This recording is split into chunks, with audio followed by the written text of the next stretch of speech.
Selamat pagi anak-anak sekalian.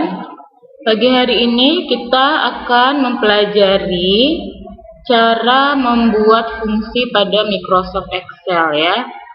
Nah, di dalam fungsi Microsoft Excel itu ada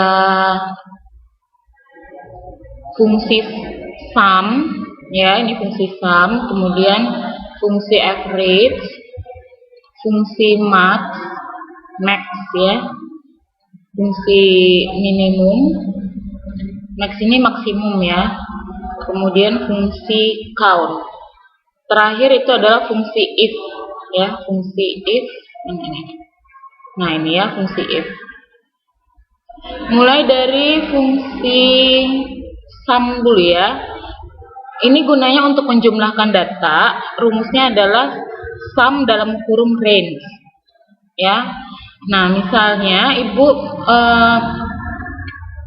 membuat tabel untuk nilai siswa kelas 7. Yang pertama itu Agung, kedua Budi, Citra, Diana, Epul ya. Nah nilai ujian Agung misalnya dapat 100 nih, Budi 90, Citra 80, Diana 70, Epul 80 ya misalnya ya. Nah maka cara mencari total itu adalah jumlah dari seluruh nilai ujian kelas 7 ini itu menggunakan rumus fungsi sum. Kalian ketik apostrof ya, apostrof seperti itu, kemudian ketik sum, kemudian ketik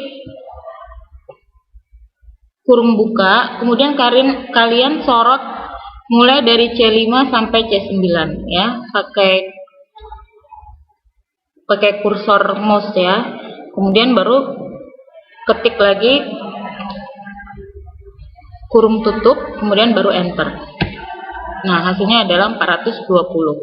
Nah kalau untuk mencari rata-rata ya, itu menggunakan fungsi average ya, menghitung rata-rata sekumpulan nilai. Nah caranya itu kalian ketik lagi apostrof, kemudian kurung buka, apostrof, kemudian average, ketik average ya. Average itu artinya rata-rata, ini bahasa Inggris ya. Kemudian sorot ke data yang akan kalian cari rata-ratanya, kemudian baru kurung tutup, baru enter ya.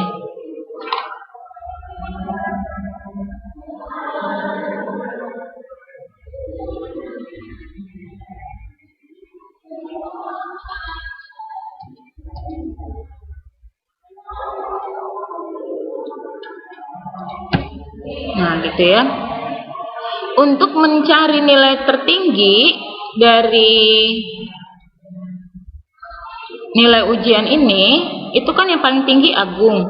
Nah kalau datanya banyak, ini kan cuma 5 data ya, cuma 5 data. Kalau datanya banyak, misalnya ada sampai 30 data, misalnya satu kelas ada 30 anak, atau misalnya ada 100 data misalnya untuk satu sekolah atau untuk satu jenjang. Nah itu kan mencarinya sulit. Nah kalian bisa gunakan fungsi maksimum ya, apostrof max, terus baru kurung buka, baru sorot ke C5 sampai C9, baru kurung tutup, baru enter ya. Nah itu hasilnya adalah 100. Nah kalau untuk mencari nilai terendah, kalian ketik lagi apostrof, terus ketik min. Min itu artinya minimum ya. Baru kurung buka, sorot lagi ke C5 sampai C9, baru kurung tutup, baru enter ya. Nah jumlah siswa kan sebenarnya kalau ini pakai nomor kan ketahuan langsung nih anaknya ada berapa. Tapi bisa aja kan misalnya 121, misalnya nggak dikasih nomor ininya ya. Nih misalnya ibu height ini ya, nggak dikasih nomor. Nah itu kalian bisa menggunakan fungsi count ya. Count itu artinya hitung ya, bahasa Inggris. Kemudian sorot ke selnya mulai dari C5 sampai C9, baru kemudian kalian kurung tutup. Ya, caranya seperti itu. Ya, ini tadi average udah minimum ya. Ya, ini Ibu belum ganti ya, ini harusnya terendah.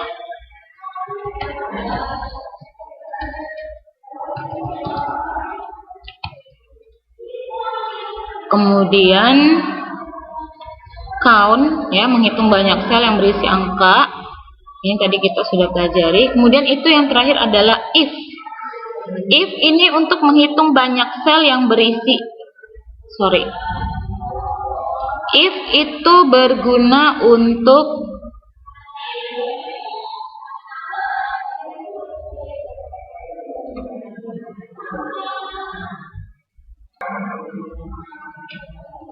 Oke, Bu, lanjutkan ya.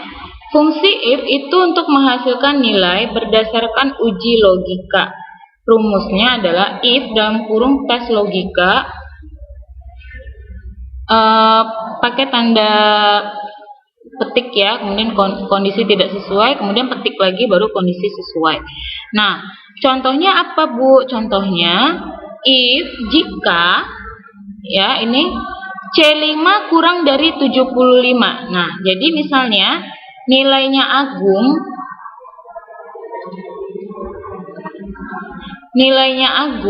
nih, misalnya kan C5 itu dia kurang dari 75 atau tidak. Kalau dia lebih dari 75 berarti keterangannya di sini harusnya lulus gitu ya. Ya enggak? Nah, kalau dianya kurang dari 75, misalnya kayak Diana ini dapat 70, berarti dia harus remedial ya kan. Nah, tapi ini kan kalau kita ketik sendiri kan repot. Nah, kita kan pengennya kita ketik di satu sel ini aja, nanti dia yang sel selanjutnya ini kalian tinggal copy aja kan, copy gitu kan, habis itu baru di paste ke sini ya kan. Ya dah. Nah, caranya gimana, Bu? Caranya kalian ketik if dalam kurung C5 kurang dari 75, artinya ketik apostrof dulu ya, apostrof if jika C5 nih, sel C5 kurang dari 75 kutip ya, maka dia remedial. Ya, bener nggak? Ya kan, bener kan? Statement pertama dulu apa? Kalau dia kurang dari 75 berarti dia remedial kan? Nah, statement kedua, kalau dia lebih dari 75 berarti dia lulus. Ya enggak? Jadi kalian perhatiin dulu pernyataan yang pertama ini. Yang kedua, yang bagian kedua ini ya, pernyataan yang kedua atau kondisi yang kedua itu dia harus sesuai dengan hasil dari kondisi yang pertama ini. Kalau dia kurang dari 75 berarti dia remedial, tapi kalau dia lebih dari 75 berarti lulus, baru kalian kasih tanda kurung tutup, baru enter ya. Nah, kenapa dia nggak bisa baca? Ini nama apa? Kata dia kayak gitu kan? Karena kita belum kasih tanda petik. Nah, ingat ya, kalau dia teks harus kasih tanda petik. Ya, ini kan dia teks, bukan angka. Nah, baru dia ngerti kan, Excelnya kan, oh teks katanya dia gitu kan, berarti keterangannya adalah lulus. Nah, nanti kalian tinggal copy aja ke bawahnya sel yang berikutnya ya, sel D6 sampai D9. Kalian copy aja, Ctrl C, kemudian baru copy sampai ke bawah, Ctrl V. Nah kan ya, Seperti itu ya. Oke, sampai di sini dulu ya kelas 7 materinya. Minggu depan akan kita lanjutkan untuk fungsi yang lainnya. Terima kasih.